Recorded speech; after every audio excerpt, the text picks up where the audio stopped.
Hi guys, welcome back to The Wargamer and another bolt action conversion video. This time I'll be showing you how to convert tank riders to ride on the back of your tanks. In bolt action there are several nations which have access to tank riders, which are basically squads of infantry which can use tanks as ad hoc transports.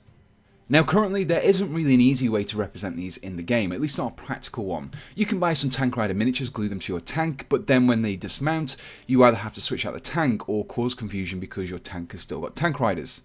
So to resolve this, I've put together this video which shows you how you can magnetize your regular plastic bolt action infantry so you can use them on a regular base and also on the back of a tank as well. The first thing we need to do with magnetizing is to create some holes for the magnets to sit in. Now on the infantry you need to identify a point on the feet or on the legs where the magnet can be placed. For standing miniatures, I would recommend placing the hole in the heel of the foot, whereas a kneeling miniature such as this, you can place it in the knee.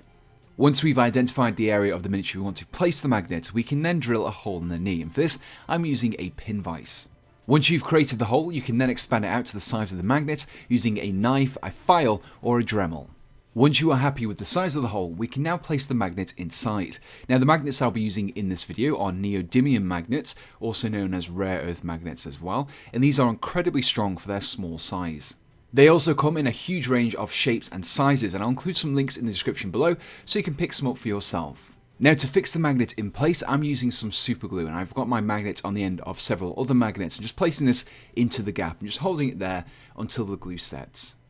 When working with several magnets, you always need to be aware of the direction of polarity. So before you go ahead and glue anything, just double check that the polarity is correct. It's the same as all the other miniatures that you're magnetizing. So with our magnet firmly set in place, we now need to fix it to the tank itself, and once again we're going to be using another magnet. Now before we do anything, we want to check the polarity of the magnet against the magnet we'll be using on the bottom of the tank, and then I'm going to be applying a small amount of blue tack to that magnet so we can temporarily fix it in place. Once this has been done, we can then remove the magnet from the infantryman along with the blue tack, and then we can place it on the underside of the tank hull. So when assembling your tank, feel free to add all the extra items to the top of the hull, just don't glue it to the undercarriage.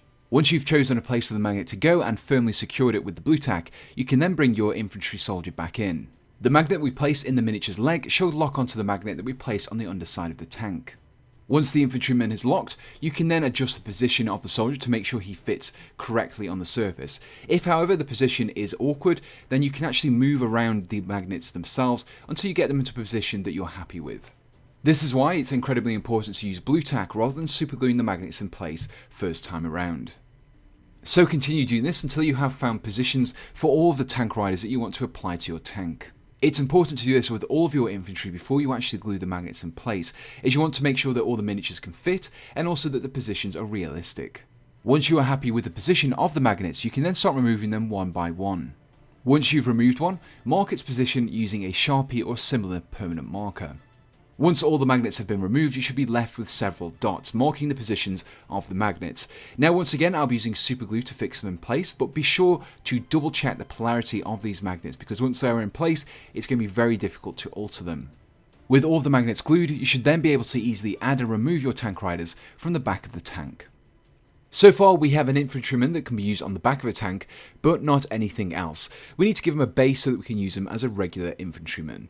Now in order to do this we need to magnetize a piece of the base, so for this I'm going to be using some metal wire. I'm going to be flattening it down using some pliers. Just make sure you use a steel wire for this as we want it to stick to the magnet. With the wire flattened, we now need to bring in our soldier and make sure we get the positioning on the base correct. Now I'm going to be marking this position using a marker again. This will ensure that we get a natural stance with our miniature. With the position marked, we can now clip away the small piece of flat metal from the end of the wire. Once removed, we can then use some super glue to fix the wire in position on the base. Once the glue has dried, you can then use a file to smooth down the piece of metal to make it as flat as possible. Once this has been done, you can then go about adding any basic materials as you see fit. And that concludes this quick guide on magnetizing your tank riders so they can be used both on the back of a tank and also as regular infantrymen. In the description below you can find some links to some of the tools and materials that I've used in this video, along with links to both my Facebook and Instagram pages as well. If you enjoyed this video, please do let me know in the comments below, along with your suggestions for other conversion videos that I could do in the future. So all that's left to say is thanks for watching and goodbye.